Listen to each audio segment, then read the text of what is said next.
경희대학교 원자력공학과 정범진 교수입니다.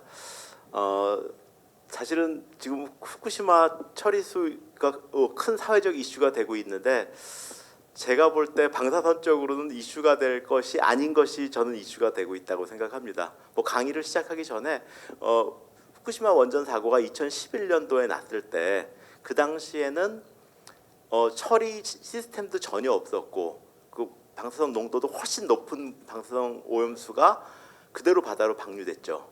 하루에 300톤씩 바다로 방류가 됐는데 우리나라엔 영향이 없었습니다. 그렇죠? 그리고 우리나라에서 그 방사선 물고기가 잡힌 것도 없고요. 근데 지금 현재 후쿠시마에서 다 처리하고 보관하고 있는 방사선 물질의 농도는 그 당시 방류했던 양의 1000분의 1 혹은 10,000분의 1도 안 됩니다. 그러니까 지금 제가 방송에서는 제가 1000분의 1이라고 했는데 실은 10,000분의 1도 안 될 겁니다. 근데 그것들을 방류한다는데 문제가 될 수 있으면 2011년도께 벌써 문제가 됐었어야죠. 또 하나는 나중에 좀 말씀드리겠지만 우리나라 해역에 40군데, 그러니까 제주도도 있고요, 강릉도 있고 인천도 있고 40군데 해역에서 바닷물을 채취해서 그 방사선 농도가 얼마인지를 측정하는 일을 한국원자력안전기술원에서 1994년부터 지금까지 쭉 하고 있습니다. 그러다 보니까 만약에 2011년도에 고농도의 방사선수 방류한 것이 우리나라에 영향이 있었다 그러면 거기 어디선가 걸려야 돼요. 그리고 그것이 당장 안 돌아오고 쿠르시오 난류로 해갖고 몇 년 후에 돌아온다 그러면 몇 년 후라도 그 영향이 나타나야 되는데 12년 동안 그대로예요. 약간 오르락내리락하면서 그대로예요. 그러니까 나중에 보여드리겠지만 그래서 근본적으로 방류를 하건 안 하건 우리나라 해역에 방사선적인 영향이 있을 것이다. 이런 생각은 안 합니다. 누구도. 그거에 대해서는 대부분 다 공개하는데 이것들을 가지고 이제 여러 가지 그 문제거리를 만들어내는 사람들이 많이 있습니다. 근데 이제 우리가 전문가가 아니다 보니까 누가 무슨 문제를 제기하면은 이거 문제다 인식할 수밖에 없어요. 잘 모르니까. 그래서 이제 주로 그분들이 어떤 방식으로 거짓말을 많이 하는지 이런 것들을 좀 보여드리려고 합니다. 우선 후쿠시마에서 오염수가 왜 발생하는가 이걸 좀만 설명드릴게요. 왜냐하면 여기서부터 이걸 모르면 또 2단계에서 또 거짓말을 하고 여러 가지가 많이 있습니다. 후쿠시마 원전에는 밑에 해결료 부스러기들이 좀 깔려 있습니다. 그게 이제 원전 사고 났을 때 이제 해결료 부스러기가 떨어진 건데 이 해결료 부스러기에서는 아직도 열하고 방사선이 나옵니다. 그러다 보니까 그 해결료 부스러기를 식혀줘야 돼요. 식혀주는 방법은 근데 문제는 이게 이제 원자로 구조가 깨져버리고 여기 그냥 그 건물 지하이기 때문에 물을 집어넣어서 그 수영장 같이 돼 있는 거죠. 풀이죠. 물을 집어넣어서 물이 뜨뜻해지면은 그 물을 빼내는 겁니다. 그 빼낸 물이 오염수예요. 예, 식히기 위해서. 또 하나는 이제 여기 사고가 나가지고 건물에 금이 가다 보니까 빗물이 들어옵니다. 그리고 여기 또 지하수가 지나가요. 그러다 보니까 내가 식히기 위해서 넣어준 물도 있고요. 빗물이나 아니면 지하수가 여기 그 해결료를 접촉하는 거죠. 그러고 나서 뜨뜻해진 물을 이제 건져내는 겁니다. 근데 포인트가 뭐냐면 우리가 이제 코로나 많이 왔을 때 음압병동이라는 게 있었죠. 그게 뭐냐면 병동에 코로나 환자가 왔는데 만약에 구멍이 나면 밖에 공기가 들어가긴 하지만 안에 공기가 나오진 않도록 하는 거죠. 음압으로 만들어서. 마찬가지로 이 방사선 오염수가 지하수를 타고 딴 데로 흘러나가는 걸 막는 방법은 뭐냐면 이 건물 내에 있는 물의 높이를 지하 수위보다 낮게 가져가는 거예요. 음압병동이랑 똑같은 거죠. 그러니까 건물 내에 있는 물 높이를 지하수 물 높이보다 낮게 가져가야 되니까 물을 계속 빼내야 되는 거죠. 그렇게 해서 빼낸 물이 오염수입니다. 그러니까 오염수가 발생하는 거는 오염물질이 지하수를 타고 딴 데로 흘러나가지 않도록 하는 조치입니다. 이제 제일 우리 그 환경공학적에서 제일 문제점이 뭐냐면 오염수가 나가는데 어디로 나간지 알면 괜찮아요. 모르면 문제가 되는 거니까. 그래서 이제 뽑아 놓는 거다 이거 말씀드리고요. 또 하나는 그렇게 해서 맨 처음에 뽑아낸 물을 우리가 이제 오염수라고 부릅니다. 근데 이걸 방류하겠다는 게 아니죠. 이걸 갖다가 여러 가지 단계의 걸르는 과정도 걸치고 처리를 다 해가지고 이제 모든 방사성 농도의 기준을 배출 기준 미만으로 딱 만들어 놓은 거를 처리수, 트리티드 워터라고 부르고, 이 처리수를 방류하겠다는 건데, 그죠? 오염수를 방류하는 게 아니고 처리수 방류인데 끝까지 오염수라고 주장을 해요. 그래야지 선동하기가 좋으니까. 그리고 이제 오염수라는 표현을 쓰게 되면 어떤 일이 생기나요? 그 설문지에서 오염수 방류해도 좋습니까? 그러면 다 노 그러지. 방류하라 그러려. 근데 처리수 방류해도 좋습니까? 그럼 다 대답이 틀려질 수 있거든요. 그래서 이제 이 사람들이 처리수라는 표현을 써야 되는데 계속 오염수라는 표현을 쓴다. 그래서 혹시 여러분들도 이제 어디 가서 뭐 설명하실 때 이거 오염수 아니다, 처리수다, 이 말씀을 꼭 해주시라는 당부 말씀을 드립니다.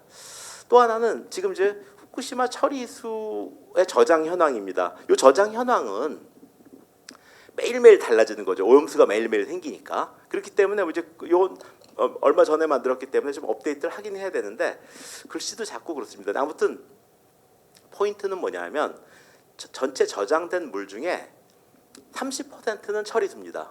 그러니까 처리수란 얘기는 지금 당장 배출해도 되는 수준으로 방사성 동위원소의 농도가 있는 물을 처리수라고 합니다. 그 처리수가 30%입니다. 그리고 70%는 그보다 농도가 높아요. 그러니까 그건 방류하면 안 되고 다시 처리를 또 한 번 걸르든지 해갖고 방류를 해야 됩니다. 그러니까 30%는 지금 당장 방류해도 되는 수준이다.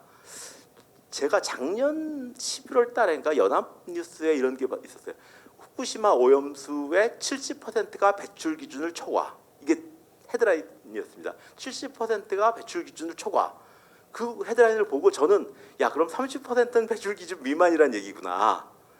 그랬고 이건 저기 지난 정부에서 이렇게 잘못 낸 신문이다는데 사람들이 그럼 30%는 괜찮다라는 생각을 못 하더라고요. 70%가 오버란 생각들만 하시더라고요. 아무튼 30%는 당장 배출해도 되는 수준이다. 요건 그 몇 년 전의 데이터인데 그 당시만 해도 23%는 당장 배출해도 되는 수준이고 초기에 이제 그 필터 없을 때 바로 했었던 양은 6% 정도 아주 농도가 높습니다. 농도별로 이제 분석해 놓은 자료고요. 이것도 일본에서 공개되고 있는 자료고요.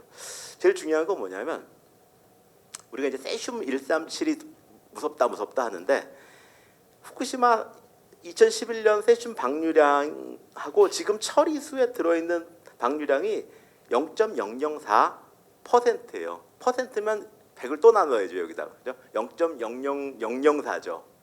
굉장히 작은 양입니다. 지금 저거 다 방류해도 2011년 방류했던 양의 아주 극미량입니다. 이게 문제가 될 이유가 하나도 없다 하는 것이고요. 지금 삼중수소 가지고 사람들이 얘기를 많이 하는데 삼중수소는 매년 200g씩 자연적으로 생겨요. 우주에서 날아오는 방사선하고 지구 대기와의 상호작용 때문에 매년 200g씩 생깁니다. 그다음에 후쿠시마에 저장돼 있는 건 여기 3g이라고 했는데 또 거짓말한다 그럴까 봐 이렇게 썼는데 실은 제가 몇 년 전에 조사한 자료는 2.2g입니다. 그러니까 그 저장수 탱크에 있는 양 중에서 농도를 아니까 삼중수소만 뽑아놨다고 치면은 뭐 3g이 좀 안 됩니다. 자연 생성되는 것이 200g이고요. 옛날에 핵실험할 때 생겼는 건 20kg, 뭐 650kg 어마어마하게 많았어요. 그때 그 당시에 이제 뭐 40년대, 50년대 지상 핵실험할 때 뭐 삼중수소 막 나왔죠. 그러면 지금 60년대 사시던 분하고 지금 사는 분들하고 삼중수소 피폭도는 10분의 1도 안 돼요. 60년대에는 대기 중에 삼중수소 농도가 지금의 10배가 넘었다고요. 네. 물론 그때도 안전하고 지금도 안전합니다. 여기 보시면 후쿠시마에 저장된 삼중수소가 2몇 그램. 그다음에 동해에 비에 섞여서 내려오는 삼중수소가 3g에서 5g입니다. 그럼 요 삼중수소를 30년에서 나눠서 방류하니까 1년에 0.062g입니다. 삼중수소로. 그러니까 비에 3g 나오는데 이것 때문에 3.0062g이 된 거예요. 그죠? 네? 그다음에 이제 후쿠시마 오염수 처리를 어떻게 하는지를 좀 보여드리면 맨 처음에 여기서 이제 오염수가 나오죠. 그러면 이제 뭐 알프스만 있는 게 아닙니다. 그 앞단에도 이제 뭐 여기 이 생략 표시죠. 요게 그 앞에도 무슨 망으로도 걸르고 필터로도 걸르고 일반적인 필터로도 걸르고 막 한 다음에 나중에 다핵종 제거 설비 여기서 이제 또 걸릅니다. 그래서 나오는데 문제는 뭐냐면 요때 여기서 방사성 농도가 얼마인지를 측정을 해요. 그 다음에 다 걸르고 나왔을 때 또 농도 측정을 합니다. 그 농도가 높으면 탱크로 못 들어가겠죠. 다시 몇 차례 걸르면 농도가 낮아지죠. 이게 필터가 화학적 필터니까 낮아지면 일로 늡니다. 그러니까 중요한 건 여기서도 농도 측정, 여기서도 탱크에 저장하기 전에 농도 측정. 아까 말씀드린 대로 요건 처리수입니다. 처리수를 해양에 방류하기 전에 여기 수조에 넣고 이거랑 바닷물 40배를 넣어가지고 희석해서 방류합니다. 그러니까 처리수도 배출 기준을 만족하는데 거기다가 깨끗한 물 40배를 또 집어넣어서 방류합니다. 방류할 때 또 측정합니다. 방사선 농도를. 자, 그러면 이 전체의 시스템을 안다 그러면 자, 필터 고장 나면 어쩌냐? 필터 맡기면 어떠냐? 필터 뭐 고장 났을 때 교환 제대로 못 해주면 어떠냐? 필터 교환 고장 났을 때 나온 오염수를 어떻게 할 거냐? 답이 나오죠. 필터가 부실하면 요 다음 단계로 넘어가지를 못해요. 여기서 방사선 농도 측정을 하니까. 근데 지금 사람들은 필터 문제만 막 얘기하는 거예요.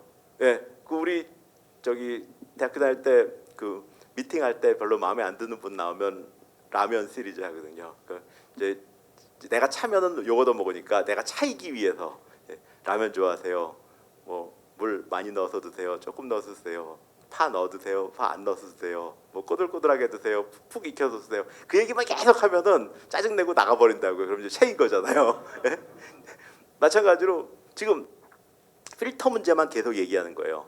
막히면 어떻게 하느냐, 찢어지면 어떻게 하느냐, 적당한 시기에 교체하지 못하면 어떻게 하느냐. 이 필터 얘기만 계속 하다 보면 사람이 필터 고장 나면 오염수가 방류될 것처럼 느껴지는 거예요. 그렇지 않습니다. 여기 매 단계에 방사선 농도 측정을 하기 때문에 필터 고장 나면 이거 방사선이 왜 이렇게 높지? 다시 넣어. 왜 높지? 고장 났나 보다. 교체. 그죠? 그러니까 인간이 하는 건 완벽하지 않기 때문에 항상 문제가 생기면 그 문제를 잡아가지고 교정할 수 있도록 시스템이 되어 있는 거예요. 심지어 여기 한 1km 바깥에다 이제 방류를 하는데 이 방류 지점 이제 해적 터널로 해서 방류를 합니다. 여기다 요 옆에 열 몇 군데에 모니터링 포스트가 있어요. 그래서 바닷물을 측정을 해서 그 방류구 옆에서 방사선 농도 측정을 또 합니다.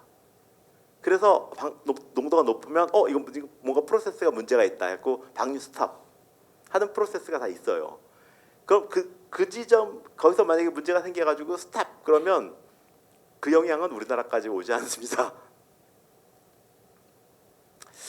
이게 이제 위에서 쳐다본 후쿠시마입니다. 여기 보면 1, 2, 3, 4호기 잘 보이시죠? 저는 눈이 좋아서 잘 보이는데 농담입니다. 예. 여기 1, 2, 3, 4호기고 5, 6호기입니다. 여기 보시면 이 방파제 이렇게 있어요. 요게 이제 보통 원자력 발전소 질 때는 항상 항구를 먼저 짓습니다. 왜냐하면 그 무거운 중량물들을 왔다 갔다 하기 때문에 항구를 먼저 지어서 그걸 통해서 이제 원자로나 증기 발생기 등을 옮기거든요. 근데 그래서 이제 원자력 발전소 짓기 전에 항구 먼저 짓습니다. 그래서 이제 요 항구가 뭐냐면 그 후쿠시마 원전 사고가 났을 때 아까 고농도의 방사선물을 다 열로 해서 내보낸 거예요. 그러니까 요 지역은 오염됐을 가능성이 많겠죠. 그죠? 이번에 이제 세슘 우럭 발견된 거, 세슘 농도 180배짜리 우럭이 발견됐다. 여기입니다. 여기를 우리가 내항이라고 부르고요. 요 내항, 요거는 여기가 오염됐을 가능성이 있기 때문에 여기를 그물로 막아놨습니다. 그러니까 일종의 가두리 양식장이 된 거죠. 여기 내항. 그 다음에 여기 후쿠시마에서 반경 20km 안에서 잡힌 물고기. 그 다음에 20km 밖에서 잡힌 물고기. 이렇게 세 개의 구역으로 나눠가지고 물고기의 방사선 농도 측정하는 일을 쭉 해왔습니다. 2012년서부터 쭉 해왔어요. 그거 보시면 여기 20km 안짝, 그 다음에 20km 바깥쪽까지는 2014년도가 되면 그 기준치를 넘는 물고기가 발견되지 않아요. 근데 이번에 세심 우럭이 발견된 데는 요 내항입니다. 내항입니다. 그리고 그러면 요 기준치 180배라 그랬는데 원래 기준치가 그러니까 문턱값이 있는데 문턱값의 1%를 기준치로 잡아놨었는데 이제 후쿠시마 원전 사고 나서 이제 우려가 많으니까 기준치를 또 10분의 1로 또 낮췄어요. 그러니까 1000분의 1로 낮춘 거예요. 그러니까 사실은 180배가 1000분의 180인 겁니다. 1000분의 180. 그러니까 기준치보다 훨씬 문턱값보다 훨씬 아래예요. 하여튼 문제는 뭐냐면 여기서 잡은 우럭은 잡아먹으려고 잡은 우럭이 아니라 여기가 아직 오염이 얼마나 더 돼 있느냐 덜 돼 있느냐 이거 확인하려고 잡은 물고기이지 어로 활동을 통한 물고기가 아닙니다. 그러니까 그 물고기가 식탁에 올라오지 않아요. 어업 활동을 해서 나온 게 아닙니다. 또 하나는 요 가두리로 돼 있는데 여기서 나온 우럭은 2011년도에 고농도 방사성수를 방류했기 때문에 그거 먹고 나온 우럭이고 지금 여기서 정화해가지고 처리해서 방류하겠다는 거는 정화한 거잖아요. 그러니까 2011년도 우럭과 2023년도 방류는 별개의 물인 거예요. 별개의 물. 근데 이제 문제는 언론에서 후쿠시마 앞바다 이렇게 표현하니까 내항 이게 아니고 후쿠시마 앞바다 표현하고 180배인데 기준을 10분의 1로 줄인 원래 100분의 1이었던 걸 갖다 10분의 1 또 줄여갖고 1000분의 1로 기준을 낮춘 거에 180배 이 얘기를 안 해주니까 두려울 수밖에 없죠. 그거 보고 안 두려우면 이상한 거죠. 내용을 알고 보면 괜찮습니다. 그래서 이제 해양 방류를 하는데 이렇게 방류구를 지하로 해서 한 1km 정도 해서 하는데 아까 말씀드린 것처럼 여기 이제 풀이 있어요. 수영장이 있어서 처리수를 담고 바닷물을 40배를 깨끗한 물을 담아가지고 더 희석을 시켜갖고 내보냅니다. 그러면 이제 세슘 이런 것들은 애초부터 배출 기준 미만이었는데 물을 40배를 더 섞었으니까 더 희석된 거죠. 삼중수소도 6만 베크렐이었던 거를 물을 40배를 섞으니까 1500 베크렐로 떨어진 겁니다. 1500 베크렐 퍼 리터로. 그러면 WHO에서 음용수 기준이 얼마냐? 만입니다. 만. 그러니까 음용수 기준의 7분의 1 수준 정도의 방사선 삼중수소 농도로 여기다 방류를 합니다.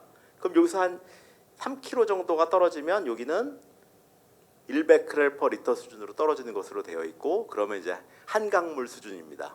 한강물. 원래 한강물은 1베크렐 퍼 리터고 바닷물은 보통은 0.1 베크렐 퍼 리터입니다. 한강물보다 바닷물이 삼중수소가 한 10분의 1 작아요. 물론 둘 다 낮습니다. 아무튼 그렇습니다. 그래서 일본은 방류 기준이 6만, 우리나라 4만. WHO 음용수 기준이 만인데 물을 40배를 섞어서 1500 베크렐로 희석해서 방류를 하고 2, 3km가 지나면 방류 지점에서 2, 3km 지나면 1베크렐 퍼 리터 수준으로 떨어지기 때문에 영향이 있을 수가 없죠. 그런데 이게 또 여기서 뭐 해류 타고 한국까지 오면은 거의 영향이 없는 거죠. 요걸 보시면 요게 실시간 환경 방사능 정보 앱입니다. 핸드폰 앱입니다. 이거 무료 앱이니까 다운받으세요. 최근에 업데이트가 됐는데 요거 보면은 요 초록색 풍선이 134군데 있습니다. 대한민국에.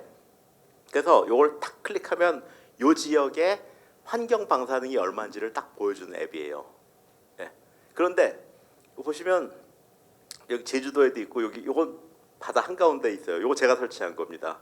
2009년도에 설치한 건데 요게 중국에 제일 가까워요. 그래서 중국에서 사고 나면 여기서 제일 먼저 잡게 돼 있어서 제가 나중에 뭐 상도 받고 그럽니다. 근데 아무튼 요 앱은 이제 공기 중에 있는 방사선이고 요 앱에 해양 방사능 딱 클릭하면 이번엔 요거랑 똑같은 지도인데 어떻게 나오냐면 여기 우리나라 해역에 40군데에 해수를 채취하는 포인트가 쫙 나와요. 그걸 딱 클릭하면 거기서 최근에 측정된 방사선 농도가 나옵니다.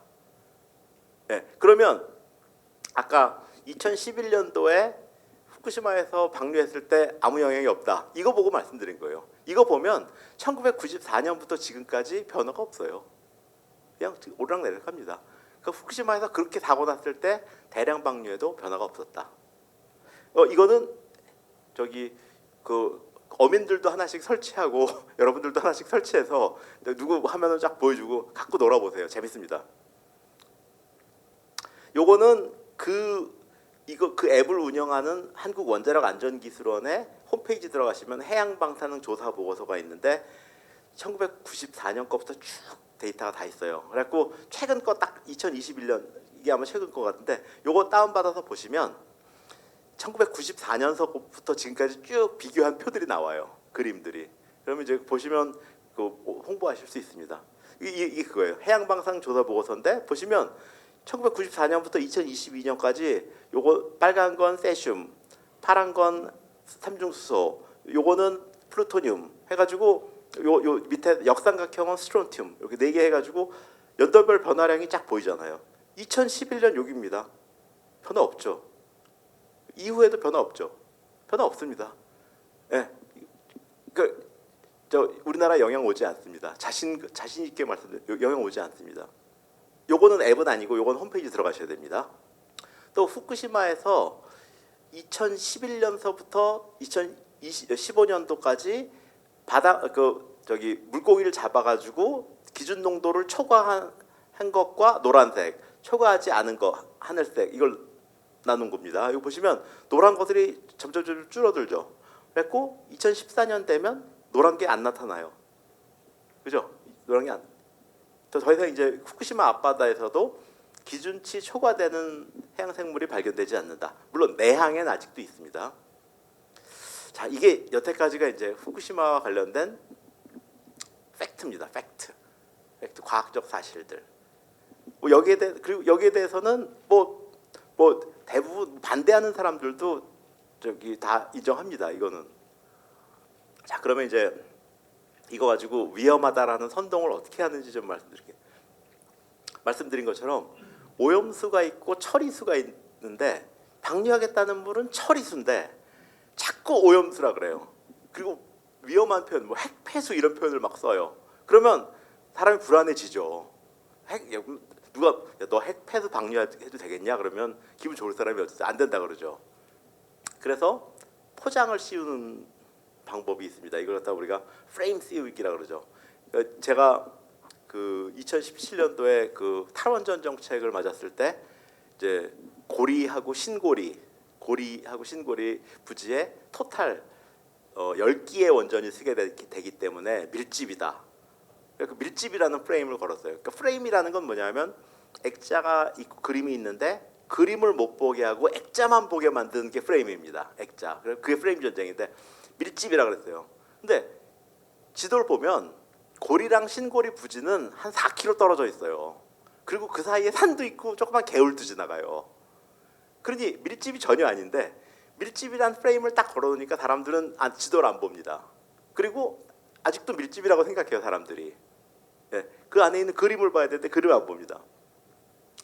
또 과학자들 나와가지고 의사 선생님들도 그렇고 세슘이 얼마나 위험한지, 스트론튬이 얼마나 위험한지, 삼중수소가 얼마나 위험한지, 플루토늄이 얼마나 위험한지 열심히 설명해요. 위험하죠. 근데 양이 적거든요. 양이 극미량이거든. 양을 얘기 안 하면 과학이 아니다. 양을 얘기해야 된다. 우리 뭐 어렸을 때 들은 얘기로는 독도 조금 먹으면 약이다 이런 얘기도 있잖아요. 그러니까 양을 얘기하지 않으면 과학이 아니다. 물론 제가 독도 조금 먹었으면 약 되는 것도 있지만 아닌 것도 있어요. 그래서 이제 그건 아닌데 무조건 양을 얘기해야 된다. 아까 말씀드린 것처럼 우리 배출 기준이라는 게 있는데 그거보다 낮게 해서 배출한다 그랬잖아요. 자, 나중에 좀 설명드리겠지만 배출 기준을 정할 때 국가가 그 분야의 전문가들이 모여가지고 배출 기준을 정할 때 야, 지금은 괜찮지만 나중에 후유증은 생겨도 되니까 후유증은 있을지도 모르는 수준으로 정하겠습니까? 후유증도 없는 걸로 정하죠. 그리고 뭐 지금은 괜찮지만 축적되면 문제가 생길 수 있는 기준을 정하나요? 아니죠. 뭐 축적, 후유증 이런 것까지 다 고려해서 낮게 기준을 설정하는 거거든요. 거기다 대고 야, 지금은 괜찮지만 나중에는 무슨 문제가 생길 수 있다. 이런 음모론이죠. 이겁니다. 지금은 괜찮지만 잠재적으로 우리 지금 뭐 저기 그 수산물에서도 뭐 GMO 있잖아요. 뭐 연어 이런 것들도 이제 양식하는 것들이 있고 뭐 1년 만에 빨리 자라는 연어. 그 별의별 얘기 많습니다. 이거 먹으면 지금 괜찮지만 나중에 무슨 문제가 생길 수 있다. 문제 안 생겨요. 문제 안 생겨요. 그 문제 생길 것까지도 다 과학자가 검증을 한 후에 GMO를 내보내는 거기 때문에. 그다음에 배 평형수로 떠와가지고 우리나라 바다로 갖고 오면 어떻게 할 거냐. 뭐 이런 얘기도 하잖아요. 근데 뭐 저보다 여러분이 배에 가깝겠지만 평형수는 뜨고 내리는 동안에 배가 기울을 수가 있죠. 그래서 평형수는 항상 정박한 상태에서 뜨죠. 공에 가서 뜨지 않죠. 근데 후쿠시마 거기까지 가가지고 평형수 떠와가지고 우리나라다 배달한다. 또 말이 안 되고. 그다음에 후쿠시마에서 방류 시점서부터 음용수 기준의 7분의 1인데, 예, 그러니까 우리가 아까 물을 40배 섞어가지고 방류한다는 뜻이 뭐냐면 인간이 하는 거기 때문에 처리수는 이미 배출 기준을 만족했다고요. 그러나 혹시 잘못해가지고 뭐가 10배가 들어가 있으면 어떻게 할 거냐. 그랬을 때 물을 40배 섞어가지고 하면 그럼에도 불구하고 저기 배출 기준을 만족시키는 거죠. 그러니까 사람이 에러 일으킬 수 있는 것까지 다 이제 만든 게 이제 40배를 더 섞는 겁니다. 또 일본은 못 믿겠다. IAEA는 뭐 일본 편이다. 일본이 회비를 많이 내서 IAEA가 일본 편을 들어준다. 이런 것들은 지금 혼란스러운 상황이기 때문에 그럭저럭 하지만 정상적인 생활에서 저런 얘기하면 미친놈 소리 듣는 거죠. 네. 정상 국가를 어떻게 믿는다 못 믿는다 얘기를 할 거며 특히 국제 원자력 기구를 못 믿겠다. 엊그제는 뭐 IAEA 못 믿으니까 UN으로 보내자. IAEA가 UN 기구예요. IAEA가. 그리고 2019년인가 18년에 우리나라가 IAEA 의장국이었어요. 예. 근데 이제 와서 또 못 믿겠다. 이것도 이상 말이 안 됩니다. 색안경 끼우기 이게 제일 문제입니다. 제가 이렇게 하고 다니면요, 사람들이 그래요. 너 친일파지 그래요. 예. 친일파지. 그다음에 총리가 뭐 일본 잘하고 있다 그러면 너 일본 총리냐 이러잖아요. 그 색안경을 딱 끼우고 그다음에 이거 일본의 의도를 따라주는 것이다. 이런 색안경을 끼우고 보는 거예요. 색안경 끼우고 보면 제대로 안 보이죠. 또 하나 색안경을 꼈다는 건 이미 이 사람은 답을 정해놓은 겁니다. 그죠? 난 안 믿겠다. 자꾸 색안경을 껴요. 일본에 대한 적개심. 만약에 우리나라가 똑같은 상황이면은 일본 학자도 일본 원자력공학과 교수도 당신이랑 똑같이 얘기할 것 같으냐? 뭐 이런 얘기. 예, 그 다 색안경을 끼우는 거죠.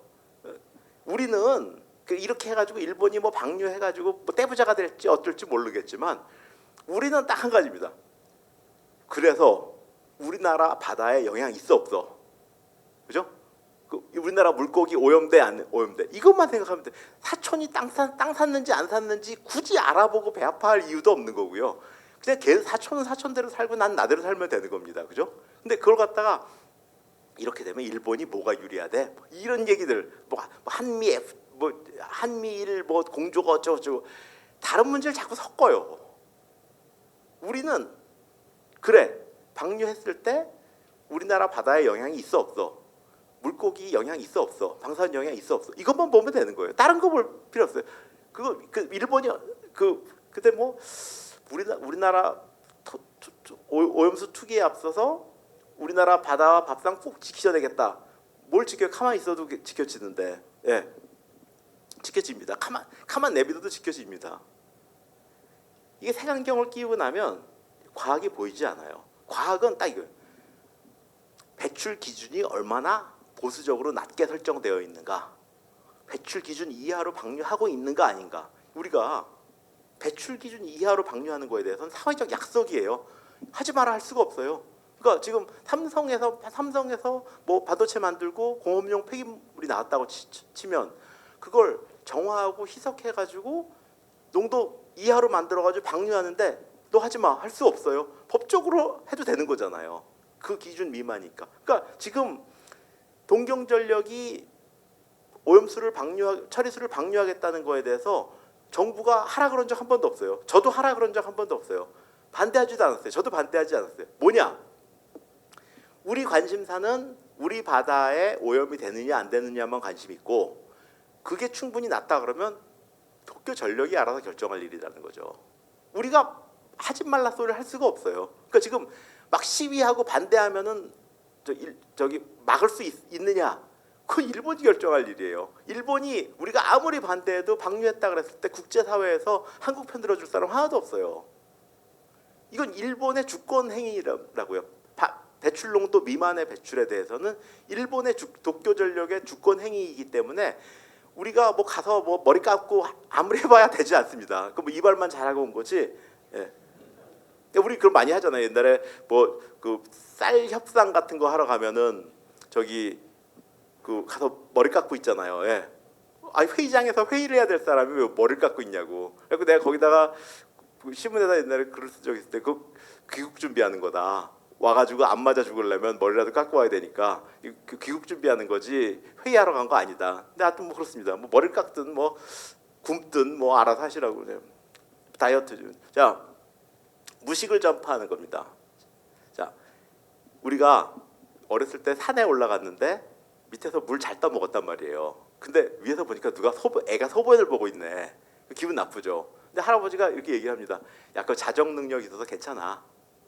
그러니까 자정 능력 이내로 배출하는 거는 자연이 다 받아줘요. 그러니까 환경공학에서도 자정 능력을 초과한 배출이 환경 오염이지 그냥 오염물질 배출은 100% 오염이 아닙니다. 그러니까 만약에 오염물질 자정 능력이 없다 그러면 모든 공장의 배출 기준은 0이어야 돼요. 0이 아니라 배출 기준이 있다는 얘기는 그 이하로는 쭉 방류해도 자연이 다 받아준다 이거예요.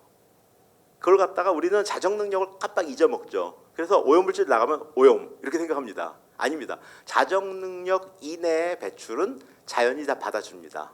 그래서 조금이라도 배출하면 안 된다 이러면 무식하구나. 그리고 조금이라면 배출하면 안 된다라고 크게 떠들면 무식을 전파하고 있구나 이렇게 생각하시면 됩니다. 또 어떤 서울대학교 교수님이 미국하고 카나다가 반대하지 않는 이유는 그 사람들이 회를 먹지 않기 때문이다 이런 얘기했어요. 깜짝 놀랐어요. 생선을 굽거나 끓여도 방사선물질 그대로 있거든요. 뭐 회고 상관없거든. 그 무식한 얘기를 하신다. 이거 제어 방출이라고 합니다. Controlled Release. 그래서 배출 기준 미만으로 만들어서 희석시켜서 통제된 상태에서 방출하는 거는 전 세계 어느 나라도 하고 어느 공장도 합니다. 예컨대 그게 일반 폐기물과 방사선이 같으냐? 다르죠. 그러니까 배출 기준은 다른 겁니다. 위험하면 배출 기준을 더 낮춰 있는 거고. 그러니까 방사선 종류에 따라서 방사성 물질의 종류에 따라서 배출 기준이 다 틀려요. 방사성 물질이 얼마나 위험한 거냐에 따라서 위험하면 배출 기준을 더 낮춰놨고 덜 위험하면 배출 기준이 좀 높고 그렇습니다. 그러니까 그 배출 기준이라는 것들이 어떻게 설정되어 있는가 이걸 보시면 걱정하실 게 없어요. 아까 말씀드린 것처럼 알프스 필터만 가지고 얘기하는 거예요.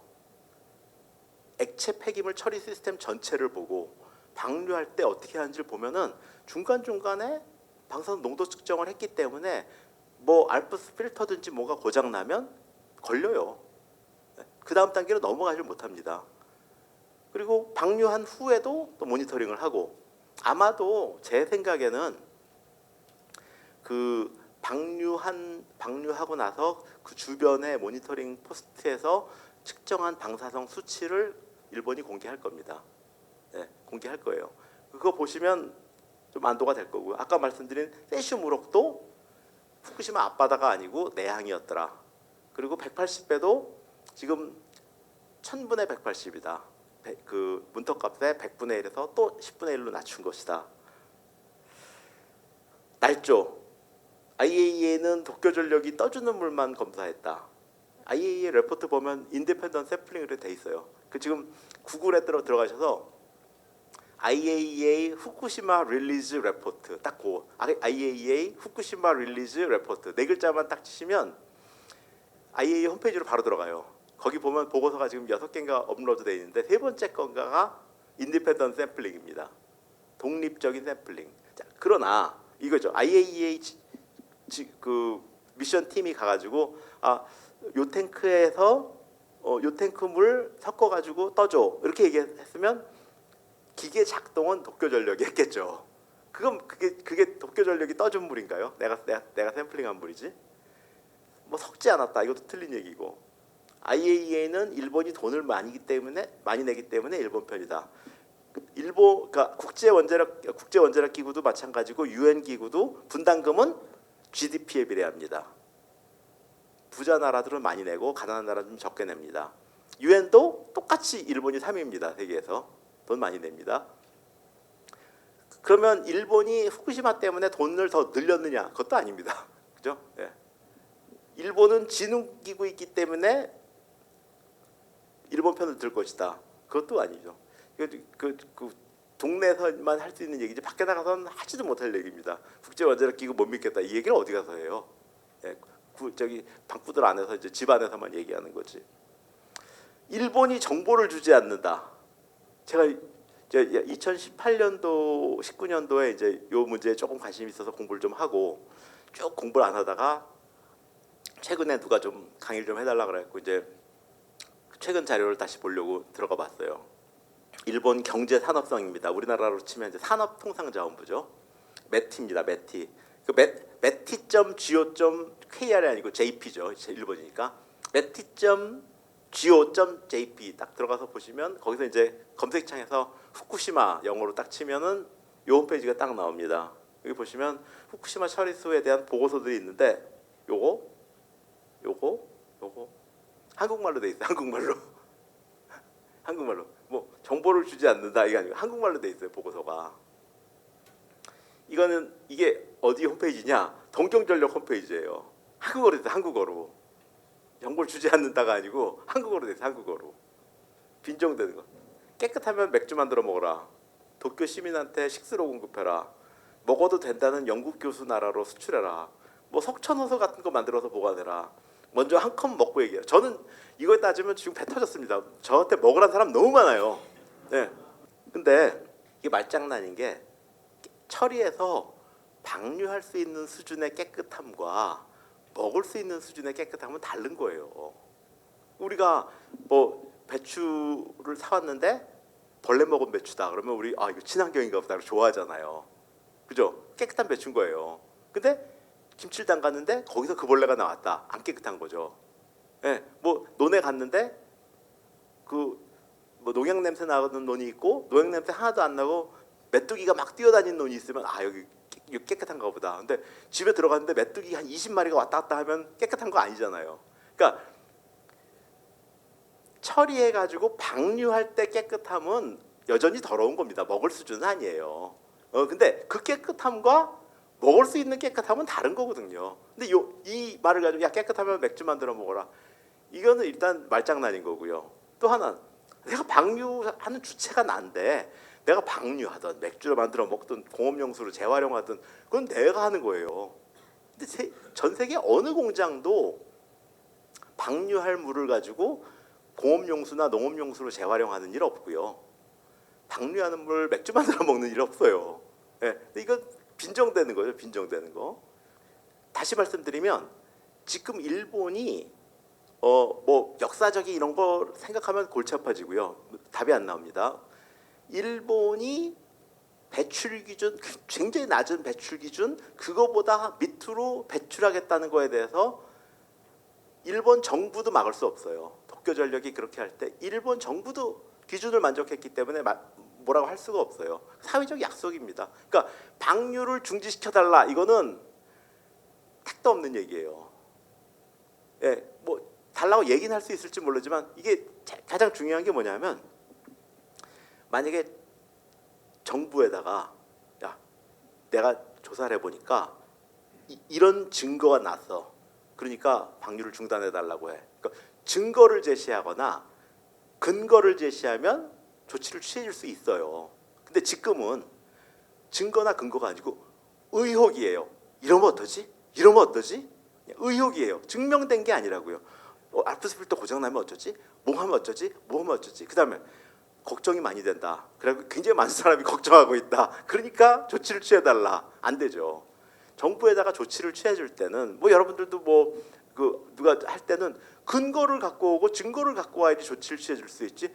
내가 두려우니까 많은 사람이 두려워하니까 의혹 가지고는 우려 가지고는 조치를 취해줄 수 없는 겁니다. 물론 정치적으로는 그렇게 두려워하는 사람이 많으면 그 사람들을 위한 액션이 필요하죠. 예컨대 아까 말씀드린 것처럼 우리나라 해수에서 방사선 농도 측정을 하는데 조금 더 자주 한다거나 아니면 측정한 결과를 막 공개해가지고 사람들이 쉽게 볼 수 있게 한다거나 아니면 실시간으로 한다거나 이런 것들은 이제 그 우려하는 국민들을 위해서 할 수 있는 일이지만 지금 일본에다가 어떤 조치를 취하려고 그러면 증거가 있어야 됩니다. 증거하고 근거 그다음에 우려하고 의혹을 헷갈리면 안 됩니다. 의혹을 다 자꾸 증거라고 생각해요. 의혹을. 그거 아닙니다. 일본 도쿄전력과 우리나라 해역 사이에는 뭐가 있냐면 일본인이 있습니다. 고농도 배출하면 일본 사람이 먼저 피해를 봐요. 우리가 이 논의를 계속 하다 보면 일본 도쿄전력과 우리나라 사이에 일본 국민이 있다는 생각을 잘 안 해요. 일본도 일본 국민 보호해야죠. 그죠? 네. 또 하나는 제가 이제 저기 박사학위하고 첫 번째 직장이 과학기술처였습니다. 바로 학교로 간 게 아니고 과학기술처에서 원자력 안전규제 업무를 한 3년 정도 했고요. 그 다음에 이제 그 원자력 진흥 업무, 연구비 나눠주는 원자력 분야에 연구 기획해서 나눠주는 일을 또 3년 정도 했습니다.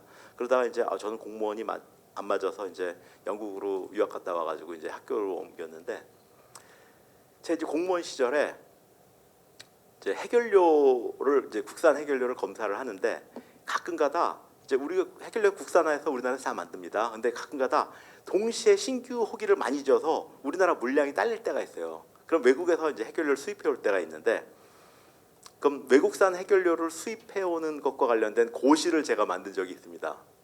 근데 이제 다 만들어 가지고 결제 받으러 가기 전에 좀 뭔가 찜찜한 거예요. 그래서 이제 우리 과기처 고문 변호사를 찾아뵙고 이제 그걸 말씀을 드렸더니 그분 말이 야 이 사람아 원자력 안전 규제는 통치의 연장선에 있는 건데 통치가 미치지 않는 영토 밖에서 어떻게 규제 행위를 할 거냐 못한다 이겁니다. 마찬가지로 우리 정부가 일본에 가가지고 우리나라랑 준하게 규제 행위를 하거나 뒤져보거나 하는 건 내정 간섭이에요. 그거 하면 안 되는 거예요. 그거는 그렇게 못하니까 국제 원자력 기구를 통해서 하는 거고. 근데 이번에 사찰단이 가고 시찰단의 단장이 현직 원자력 안전위원회 위원장 차관급이에요. 위원장이 갔어. 넌 이해가 안 돼요. 일본이 어떻게 저걸 수용해 줬을까?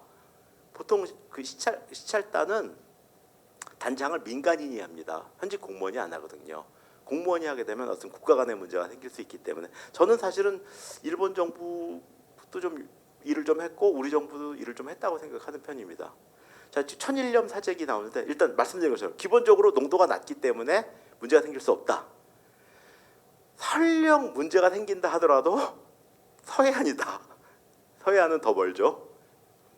그 다음에 삼중수소는 수의 형태입니다. H2O가 물인데 H 중에 하나가 T로 바뀌거나 두 개가 다 T로 바뀌어서 H2O 혹은 T2O의 형태입니다. 물이에요, 물. 물이니까 당연히 필터 통과하는 거죠. 화학적으로 물하고 똑같습니다. 그러니 바닷물에서 물을 증발시켜서 소금이 나오는 건데 물 증발할 때 삼중수소 수는 같이 증발하죠. 안 남습니다. 그러니까 지금 천일염이 왜 사재기를 하느냐. 또 하나 만약에 정말로 천일염 방류하기 직전 방류하면은 천일염 못 먹으니까 방류하기 전에 열심히 사놔야 되겠다라는 마음이 들었다면 똑같은 그 논리로 방류하기 전에 우리 열심히 회 사 먹어야 되겠다 해가지고 수산물 시장 미어 터져야지 정상입니다. 근데 지금 그렇지 않잖아요.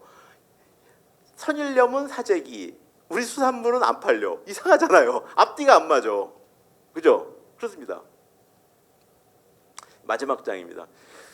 후쿠시마 방류를 어떻게 봐야 되느냐?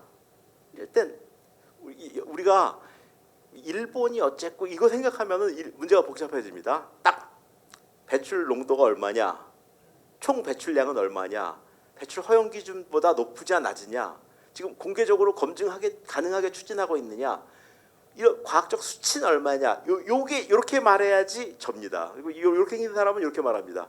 무조건 절대 안 된다. 미량이라도 위험하다. 삼중수소 자체가 아주 위험한 물질이다. 뭐 일본 못 믿는다. 다른 방법을 강구해라. 제소해라. 뭐가 대세인가? 정치, 사회, 문화랑 연관짓고 이러면 문제가 복잡해져요.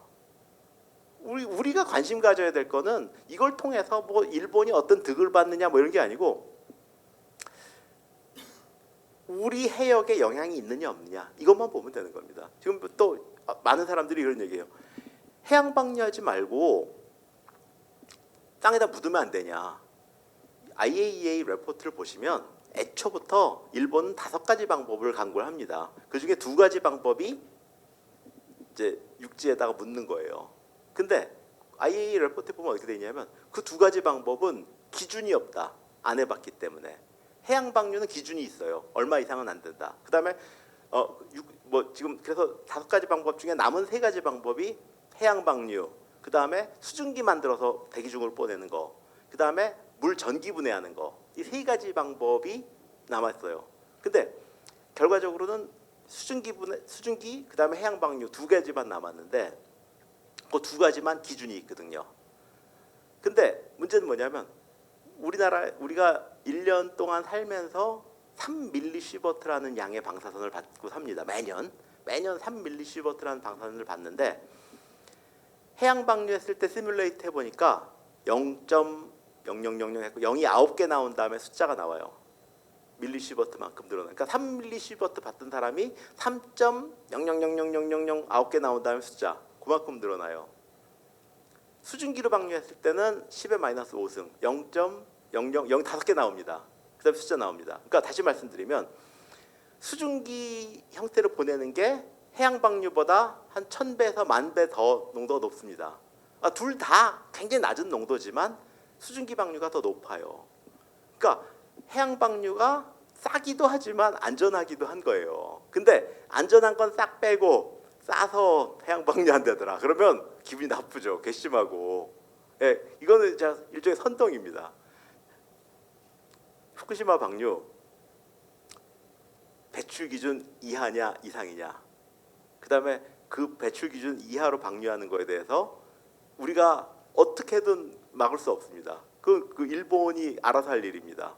뭐 여기서 떠든다고 해서 할 수도 있고 뭐 머리도 깎을 수 있고 뭐 여러 가지 할 수 있지만 그건 이제 우리끼리 쇼하는 거고 안 바뀝니다. 그리고 우리가 방류하는 방류 반대하는 거에 대해서 외국에서 우리 쪽에 동참해주지 않아요. 뭐 중국은 동참해줄지 모르고 뭐 좀 그렇지만 일반적인 국제사회의 여론은 방류에 대해서 허용하는 겁니다. 기본적이니까. 배출 기준 미만의 방류이기 때문에 그거에 대해서 뭐라 할 수 없습니다. 그래서 수산물 안 팔릴까 봐 걱정도 많이 되고 또 지금 어민들뿐만 아니라 지금 여름철 맞아서 그 해수욕장 안 되는 것도 걱정하시고 걱정이 굉장히 많이 되고 있는데 사실은 이것들이 사실 진짜 위험해가지고 안 팔리고 하면은 뭐 이유가 있는 거지만 2011년도에 그렇게 많이 뿌려도 아무 영향이 없었고 이게 오해 때문에 어떤 피해 보는 사람이 생긴다는 건 너무 억울한 일이고 그래서 하여튼 강의 자료는 여러분 다 집에 가져가셔도 되고요. 파일로 원하시면 다 공개할 테니까 열심히 좀 홍보해 주시기 바랍니다. 고맙습니다.